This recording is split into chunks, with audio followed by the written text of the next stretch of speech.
योग सिखाते हुए या योग करते हुए अनेकों देख लीजिए भाई, देखो यह कैसे योग करे। अरे वाह!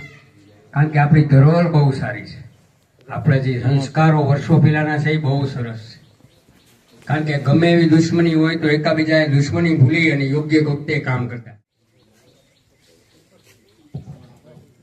અહીં ઉપસ્થિત ગ્રામજનો, શિક્ષક શ્રી અને મારા માન્ય છે કે સ્વતંત્ર દિવસ આપણા સૌ માટે એક મંગલ અવસર છે. આજનો દિવસ બધા ભારતીય નાગરિકો માટે ખૂબ મહત્વપૂર્ણ દિવસ છે અને ઇતિહાસમાં ઉલ્લેખિત છે. આ એ દિવસ છે જ્યારે ભારતના મહાન સ્વતંત્ર સેનાનીઓ દ્વારા વર્ષોના મોટા સંઘર્ષ પછી બ્રિટિશ શાસન દ્વારા આપણને આઝાદી મળી. ભારતીય આઝાદીના પહેલા દિવસ ઓગસ્ટ એ આપણો રાષ્ટ્રીય તહેવાર છે.